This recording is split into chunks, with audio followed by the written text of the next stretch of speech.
Hello students, today we'll look at some of the multiple choice questions from chapter 14 of class 12, which is semiconductor electronics. Question 1. Carbon, silicon and germanium have the same number of valence electrons. Carbon is an insulator because energy required to take one electron out from Si or silicon is more, carbon is more, from germanium is more, from carbon is less. So for this, recall the electronic configurations of carbon, silicon and germanium. Since they all have 4 electrons in their outermost shell, they are all tetravalent elements. But if you observe carefully, the 4 electrons in carbon which are in the valence shell are the closest to the nucleus, whereas in silicon and germanium the 4 valence electrons are further out from the nucleus.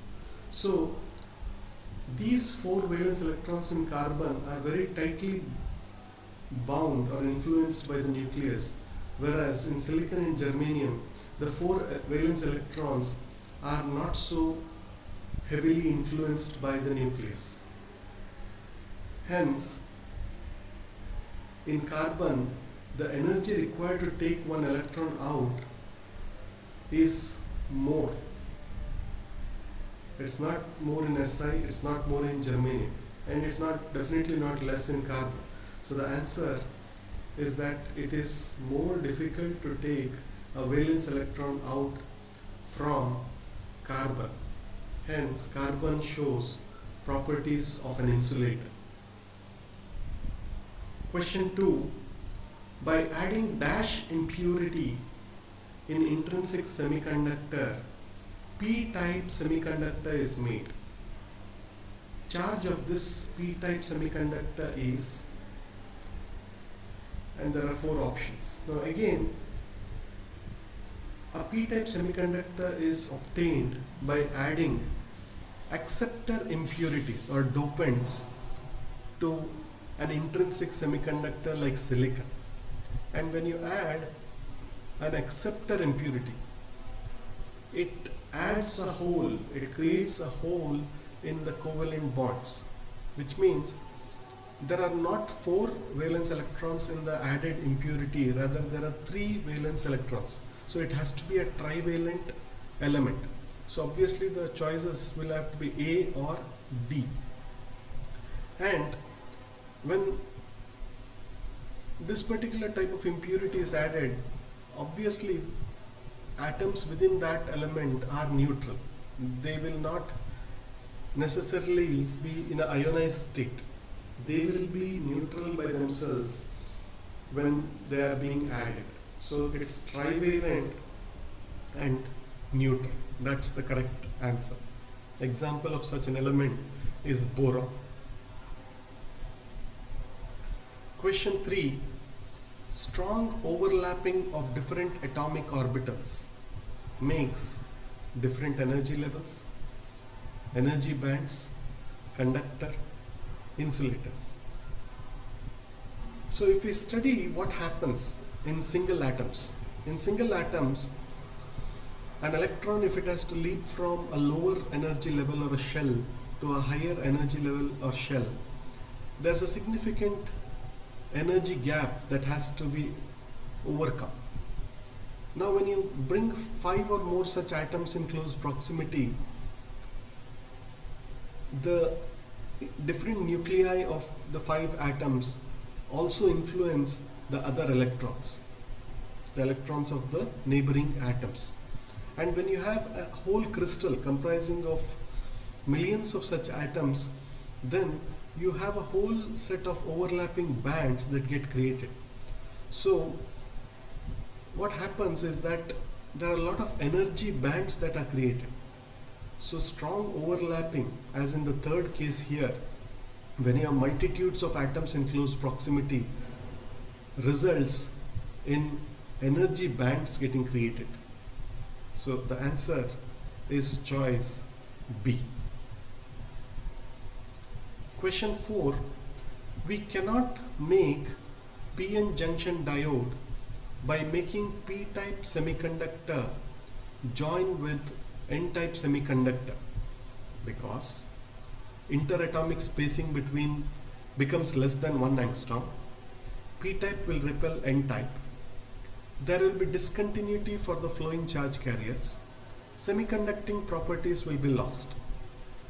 So remember that you can't just make a P and N-type PN junction by just bringing together a P-type semiconductor with an N-type semiconductor. It doesn't work that way. There's a special process which involves heating up of these two different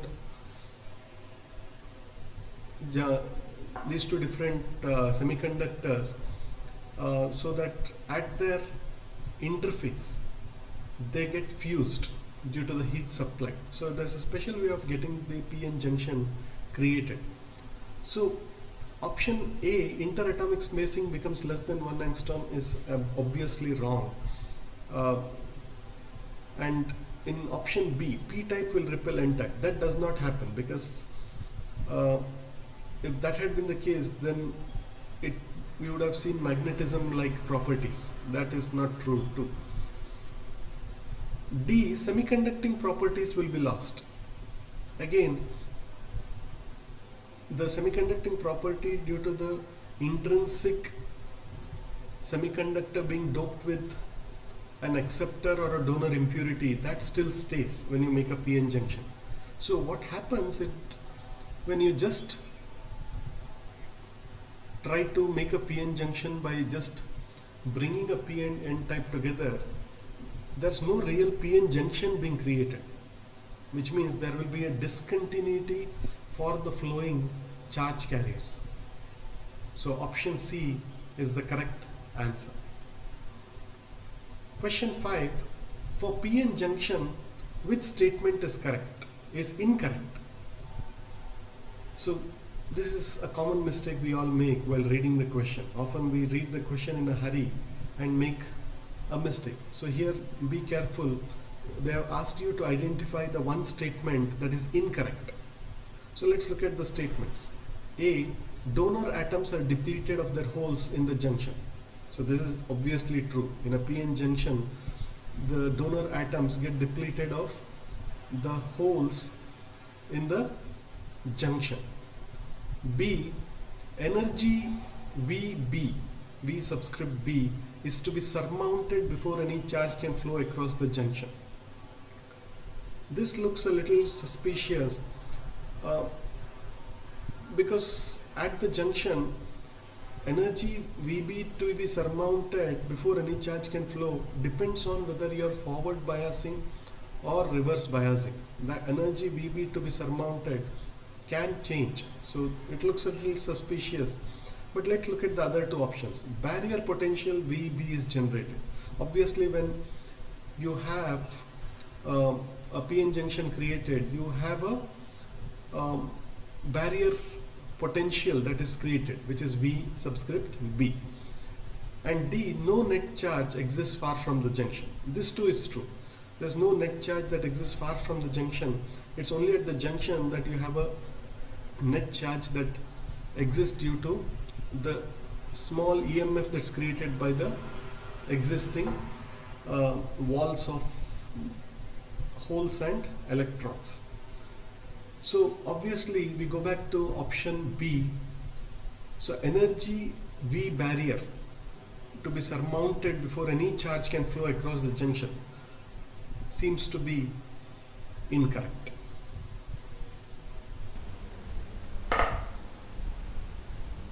Question 6. The intrinsic semiconductor has finite resistance which decreases with temperature, finite resistance which does not change with temperature, infinite resistance which does not change with temperature, finite resistance which decreases with temperature.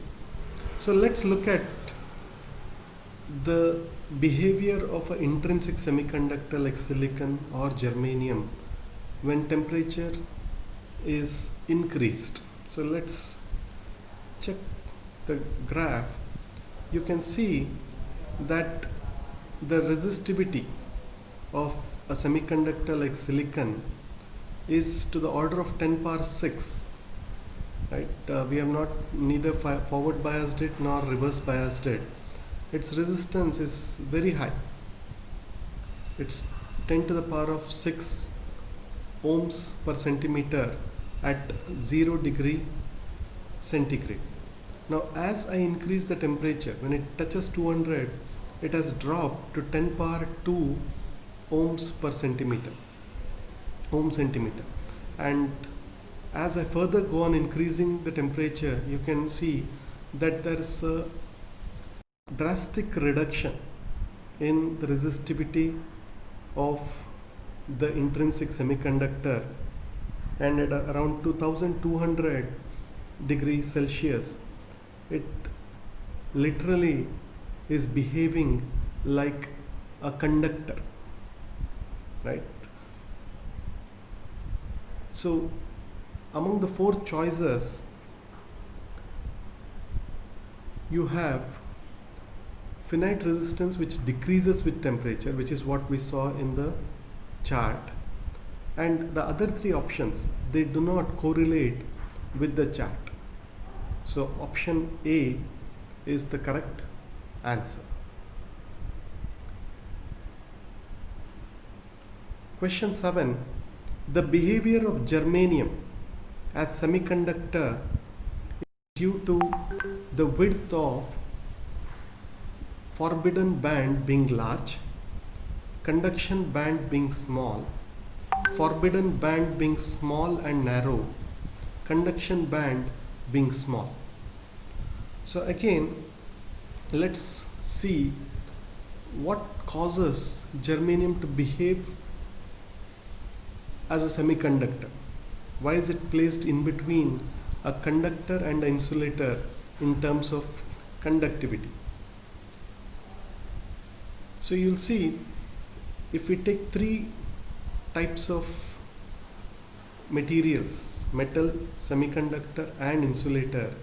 In a metal, there's an overlap between the conduction band, which is blue in color, and the valence band, which is red in color. There's a clear overlap. So electrons, valence electrons, which are the ones responsible for a material acting as a good conductor, can easily jump over to the conduction band. In an insulator, this gap is huge between the conduction band and valence band, which is why they don't conduct electricity at all. Whereas in a semiconductor, the band has a substantial gap, but it can be overcome with the supplication of a certain amount of energy, which is what causes materials like silicon and germanium to behave as semiconductors. So this gap is what is called as the forbidden gap. It's not called conduction band. It's called the forbidden band. So obviously option B and D can be eliminated. So option A and C, in A, forbidden band being large.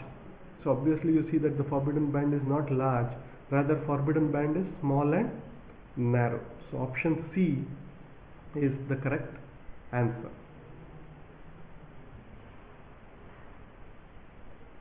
Question 8. Which of the following is not the advantage of PN junction diode over tube valve? So a tube valve is basically a vacuum tube. That's what they're referring to here.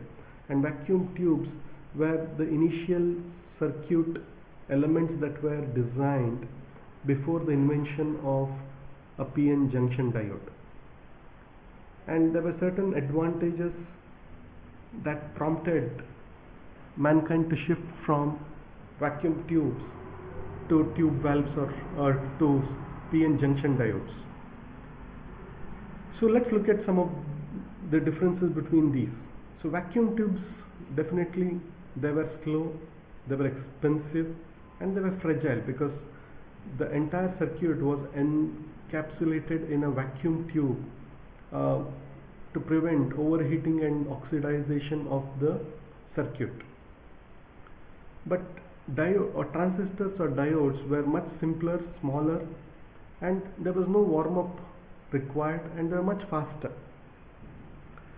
Whereas integrated circuits, which are the next level, they had miniaturization added to what benefits transistors and diodes provided.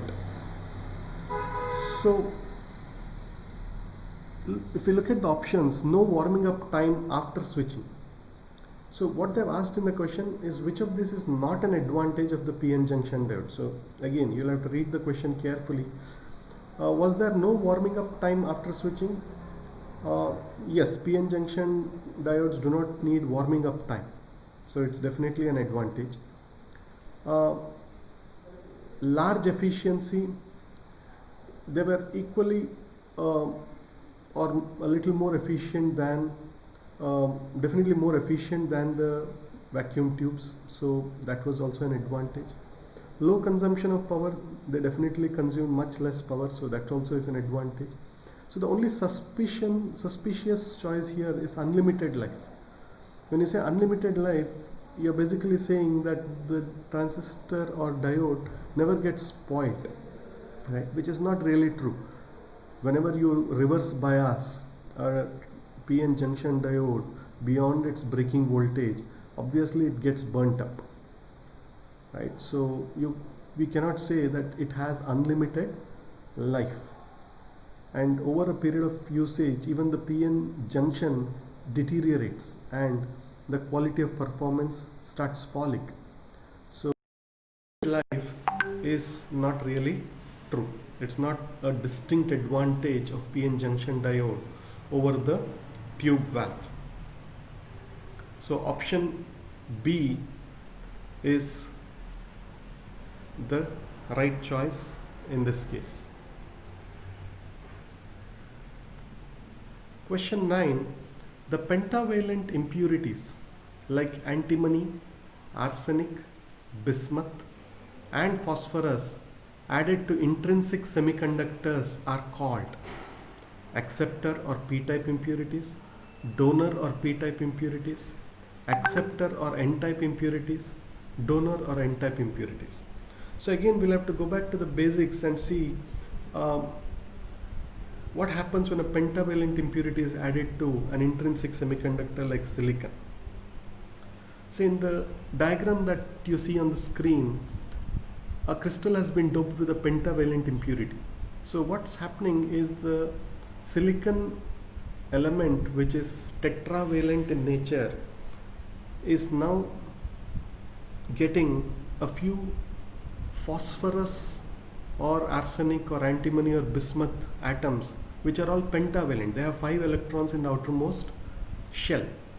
Out of these 5, 4 get bonded with silicon atoms, whereas 1 remains free, and this is an extra electron. So it's definitely, since an electron is staying extra, it's an n-type impurity. So you can straight away eliminate A and C as options. Now since it's n-type, you can straight away eliminate A and B and you're left with C and D. So acceptor or donor is what we have to decide. Now since the pentavalent impurity donates an extra electron, it's called a donor impurity. So obviously option D seems to be the right choice here.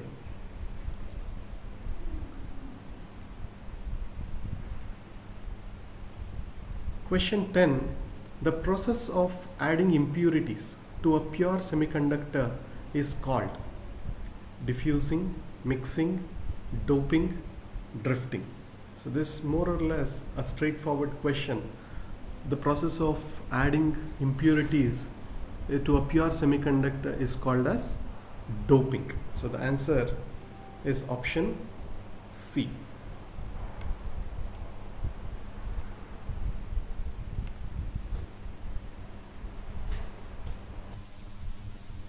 Question 11. What is the definition of a hole in a semiconductor? a free proton, an incomplete electron bonding pair, a free neutron, a free electron. So you can straight away eliminate a proton and a neutron options because they have nothing to do with the conductivity of a semiconductor. So that leaves us with option B and D. Now a hole is defined as having formed because an electron is not where it is supposed to be when it's covalently bonded with another electron of a neighboring atom. So it's not just a free electron, rather it's an incomplete electron bonding pair that we define as a hole. So option B is the correct answer. Question 12. Which of the following does the resistance of a semiconductor depend on? Size, length, shape, atomic nature. So the size, the length or the shape doesn't really fit into the scheme of things, because when we define a crystal of silicon or germanium, the last thing we're bothered about is length, size and shape. So obviously it has to be the atomic nature of the semiconductor. The reason option D also is correct is because carbon, though it belongs to group 4, is not a semiconductor even though it's tetravalent in nature because of its atomic nature, unlike silicon and germanium. In carbon, the valence electrons are more tightly bound with the nucleus. So option D is the correct answer. Question 13. The impurity level of an extrinsic semiconductor is about dash of a pure semiconductor. So you might recall that dopants are added in extremely small quantities to produce extrinsic semiconductors. So the ratio must be a pretty high one. So you can straight away eliminate A and D or even C. So that leaves you with one dopant atom per 10 to the power of 8 intrinsic atoms, which is the correct choice. So typically the kind of doping that's done involves 1 part per million of atoms, or 10 parts, 1 part per 10 million atoms, and so on. Question 14. The forward biased PN junction has a resistance of ohms, kilo ohms, mega ohms, or none of these. So when forward biased, you have a sizable current in the range of milliamperes that flows through the circuit, and the resistance of the diode falls to a few ohms. So the correct answer here is ohms. Question 15. A semiconductor generally has dash valence electrons. So since they are not given what type of semiconductor, we can assume that it's an intrinsic semiconductor. So typically you have elements belonging to the group of carbon which behave as semiconductors, which is silicon and germanium. And these are all tetravalent atoms, which means they have 4 valence atoms in the valence orbit or the outermost orbit. So the correct answer here is 4. Question 16. A semiconductor is formed by dash bonds. So whenever we look at the bonding between neighboring atoms in a crystal of silicon or germanium, we observe that the bonding between neighboring atoms is a covalent bond, and it is from these bonds that you have electrons jumping out to move to the conduction band, leaving behind holes, and these electrons and holes become the charge carriers and are responsible for the behavior of the semiconductor. Hence, the bonds responsible for a semiconductor are the covalent bonds. So option A is the correct choice. Question 17. Dash current exists in reverse bias and is called forward drift current, reverse saturation current, forward peak current, reverse diffusion current. So since they are talking of reverse bias, we can straight away ignore options A and C, leaving us with reverse saturation current and reverse diffusion current. Now, whenever a reverse bias is applied to a diode, the current that's formed is extremely low, and it happens due to the drifting of electrons due to the presence of a EMF between the edges of the barrier, and the current is very small, but it occurs in the reverse direction, and it's definitely not due to the diffusion of electrons or holes. Therefore, the answer here is inverse saturation current, or we can also refer to it as reverse saturation current. Question 18. The two important points on a VI graph of a semiconductor are breakdown voltage and spike voltage, barrier voltage and depletion voltage, knee voltage and breakdown voltage, depletion voltage and spike voltage. Again, if we look at the VI characteristics, the voltage at which there's a free conduction of current in the forward bias, that point is called as the knee voltage. And in the reverse bias, the point at which the barrier is completely disintegrated is called as the breakdown voltage. So the option C is the correct answer. Question 19. When external DC voltage applied to the junction is in such a direction that it cancels the potential barrier, thus permitting current flow, it is called forward biasing, reverse biasing, mixed biasing, flow biasing. So even if you are superficially familiar with PN junction or diodes, you will know that there's nothing called a mixed biasing or a flow biasing. So they are only there to confuse the test taker. So you'll have to choose between options A and B. Now, the barrier is cancelled when a forward bias is applied to the PN junction. Right? The positive terminal of the battery is connected to P and the negative terminal is connected to N. We then say that the PN junction is forward biased. Only then you have the barrier, the potential barrier getting cancelled out, leading to a high current flowing through the circuit. So option A is the correct answer. Question 20. The potential difference that exists across the depletion layer is called the zero potential, breaking potential, depletion potential, barrier potential.